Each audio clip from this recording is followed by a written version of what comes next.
Hello everyone, this is Mr. Civ 5, and yes, please don't all email me at the same time to tell me how cool a name that is. I picked that name because I knew it was the most original name, and then everyone would be jealous. So, yeah, I know. I'll be posting some tutorial videos and stuffs on my channel, check back later, but for my first video, I thought, hey, why not have a look at the civilizations that you can pick, that you can play. I know that when I play a new strategy game, it's always the first thing that I do, have a look at all the factions and then just spend 15 minutes obsessing over whether or not I've picked a good one. So let's have a look at them right now. I know you can go online and have a look at the civilizations in the manual, but it just doesn't come alive very much. Not nearly as much as when you're inside the game actually looking at them. I have played with many of them. I've actually won all 4 kinds of victories with them so far. So I kind of have a solid grasp on what their abilities do. The unique units are a little iffy still, some of them. I haven't quite seen them all, but yeah. So let's have a look at them. The first civ that you're gonna be able to play is America, obviously. The leader is Washington, and if you've played Civ 4, this is a little different than from Civ 4. In Civ 4, all civilizations had a leader, or 2 in some cases, and the leader had 2 traits, which were stuff like militaristic or spiritual or whatever, and every leader had 2 of those traits. So sometimes you had some weird combinations, and since the traits weren't really unique, it didn't really set the civs apart. Like, you weren't really playing the Americans because they were the Americans, you were playing them because they had that combination of traits. In Civ 5, every civ has a single but very special and unique ability that no one else has, and then they have 2 unique units, or in some cases 1 unique unit and a building. So yeah. In America's case, the leader's Washington. Their unique ability is called Manifest Destiny, which means that all land military units have +1 sight, and they get a 25% discount when purchasing tiles. The first part is a good bonus for early scouting. It's not amazing, but it sometimes lets you see ancient ruins or resources ahead of time, so you can make a beeline for them. It's a good bonus. It's nothing stellar. By the end of the game, you can kind of tell sometimes when someone's moving their units. If you're at war with someone else, you may be able to plan a little better. It's fairly good. The 25% discount to tiles purchasing is pretty good if you're kind of playing a game where you have a lot of income and you can just pinpoint, resources on the maps and then just grab that territory a little bit faster. More so if you have like a large empire and you're constantly settling. If you're playing a small game, not so much. So overall, it's a good bonus. It's not the best, but it's not the worst. We'll get to the worst in not too long. The unique units, the Americans have 2 unique units. One is the B-17, which is a bomber that takes less damage and does more damage. Hoo-ah, yay. And the Minuteman, which is a replacement for the Musketman, I believe, which has the same movement as a scout, so it only takes 1 movement point whichever tile it moves to, which is very good. If you make a gunpowder rush and you get those units out, you can get them to the front lines faster, you can position them better. It's a pretty good unit. And in Civ 5, if you make a unique unit and then you upgrade it to the next one, so in that case 2 riflemen, the unique unit will keep its special abilities. So you can have a rifleman that moves around with only 1 movement point for any tile, which is really good. And then infantry, mech infantry, and so on and so forth, if you just keep upgrading the unit. The second civ is Arabia, and it's led by Harun al-Rashid, whose name I'm sure I've just butchered, and he's spitting in his grave right now. Sorry, Harun. Their special abilities, again, is a 2-part one. They get, Arabia gets +1 gold from each trade route, and in Civ 5 trade routes are only with your own cities. This is really not an amazing bonus, since roads cost gold to build in the same, in the first place. So if you have, you need to build 5 road tiles to get the trade route, then that kind of somewhat offsets the cost, but it's not great. It's not an amazing bonus by any stretch of the imagination. Oil resources provide double quantity. That's kind of nifty. If you are lucky enough to get a couple of them, you can make a lot more units with oil than you could normally, and you can trade that for extra gold later on.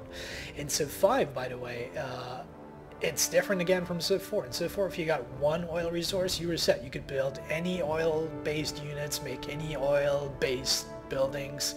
In Civ 5, though, controlling one tile that has an oil resource on it lets you build a specific number of units and buildings. So you do actually get an advantage if you control more than one oil tile, which is, just a lot more realistic than Civ 4, and it's a lot more strategic. It's a lot of fun. The unique units, actually, Arabia has one unique unit and one unique building. The unique unit is the Camel Archer, which I believe is a knight, which instead is an archer. So that's kind of nifty.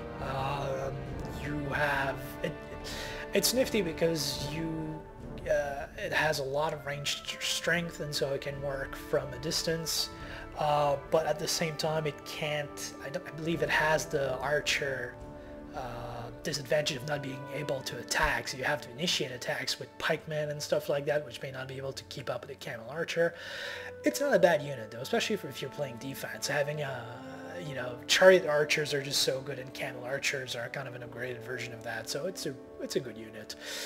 The unique building for Arabia is the Bazaar, which is a it's a merchant upgrade, which gives you more luxury resources if you have them within that city's radius. So let's say you have gems, and you get a second gem when you build your bazaar, which is really good because then you can trade that to other people for a lot of gold if they're willing to buy it. Now, everyone's favorite psychopath is back, Montezuma, playing as the leader of the Aztecs. His unique ability is a culture gain every time that they kill an enemy unit. I haven't played the Aztecs yet, so I'm not sure if that applies to barbarians, but you could definitely milk barbarians for all they're worth with this, especially on higher difficulty levels when they just increase in numbers. You can just park, a good unit in front of the barbarians and then just keep killing them as they pop up, and you can gain a lot of culture from that. So I'll have to test drive it. If anyone knows it, just feel free to post in the comments. The unique unit for the Aztecs is the Jaguar again, which is an upgrade to the warrior that doesn't really do anything special. I can't even remember. I think it heals when it kills a unit. It heals for like a couple of HPs, I believe. That's, a unique warrior. You outgrow warriors after like 20 turns, so it's not a big deal. The unique building, it's not a second unit, it's a unique building called the Floating Gardens, which is a upgraded watermill, I believe, which gives more food to the city that builds it. You have to have a city built next to a lake or to a river, and I believe Floating Gardens also gives you culture or something like that. It's not a bad building, but obviously if you're nowhere near rivers or lakes, you're kind of screwed.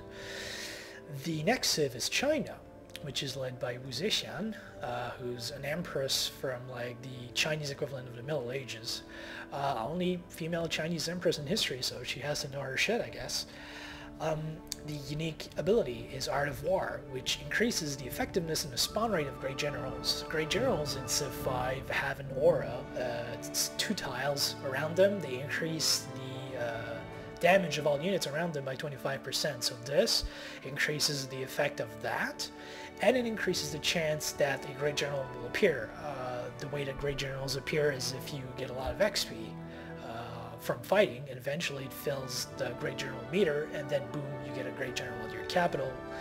So the trait is pretty good if you're playing an offensive game. Well, obviously if you're playing for domination or for something else that requires a large empire and kicking other civs in the teeth, that's a really good bonus. The unique unit is a Chukonu, so same one as in Civ 4. The special ability is that it's a crossbowman that has actually less ranged strength than the default crossbowman, but it can attack twice per turn, which in the end makes it a lot stronger than the crossbowman, especially on defense. But still, very good unit overall. You know, making a quick, you know, medieval era push with the Chinese, especially if you can get a great general spawned, is a really good idea. The unique building is the Paper Maker, which is a unique library that gives more culture, I believe. It increases science, as all libraries do, but it grants culture, I believe, also. Not a bad building, obviously, but not the greatest. Egypt is back with not Cleopatra this time. I guess they decided that only the Chinese were going to have a female leader. So this time the leader for Egypt is Ramses II. And his unique ability is plus 20% production towards wonder construction. Monument builders, obviously.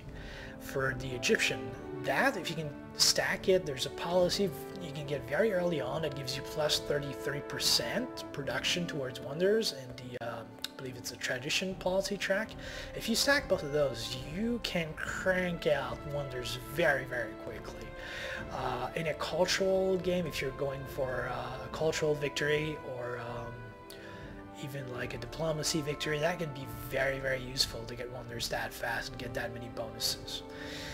The unique units, there's actually just one unit again for Egypt. It's the War Chariot, which is the same thing as a Chariot Archer, except it doesn't require horses, I believe, to be made. So you're not really dependent on resources to crank it out. It's very good. The unique building is the Burial Tomb, and that's a really weird building because it's a monument that gives less happiness or less culture than the monument does, but it gives bonus happiness, which is nice. And another disadvantage, though, is that if someone captures your city with a burial tomb in it, they get extra gold. So it's kind of a weird building which has, okay, you get an early happiness boost, but then you get less culture. I'm kind of on the fence about it. It's not a terrible building, but it's, you know, it could bite you in the ass, especially with the gold later on. You could lose all your gold if someone manages to capture one of your cities with that. England next with Elizabeth. Screw Victoria. I guess they thought Elizabeth was cooler, and you know, I'm sure Victoria looks like a nun.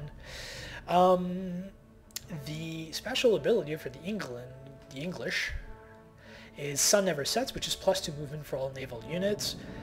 Great if you're playing a game where you need control of the sea. Terrible if you're playing Pangea or, you know, Pangea, whatever, however you pronounce it, I can't remember. So very, very dependent on what type of map you play and, you know, how the game evolves. The English have 2 unique units. The first one's a Longbowman, which is actually a unique crossbowman, which has 3 range instead of 2. Huge advantage. Being able to attack people who can't fight back, especially cities, really, really good. The second unique unit is a Ship of the Line, which is the unique frigate, which is the first combat-oriented naval unit that you get. I can't remember what its exact bonus is. It might just be that it has more strength, but I can't quite recall. So overall, the English, a very specialized civilization. I wouldn't play them all the time. I would play them specifically if I was on a map where I knew I had to get on the sea or get some sort of early advantage with the longbowmen. Otherwise, fairly average. The French are next, France, led by Napoleon, obviously, and the unique ability for the French is Ancien Régime, which is +2 culture per turn from cities before discovering steam power. Now, I've read people who were just complaining before the game even came out that this was a really, really overpowered bonus, and obviously they're wrong, because +2 culture is not going to be the end of the world. It will help you early on get that first couple of social policies out faster. The problem is when you make more cities, the cost of getting your next social policy increases. So unless you make nothing but puppet cities, that culture bonus is not going to be very significant later on. And I mean, by the end of the game, if you're aiming for cultural victory, by the end of the game you should have like 200, 250 culture per turn. is what I found. So +2 per city is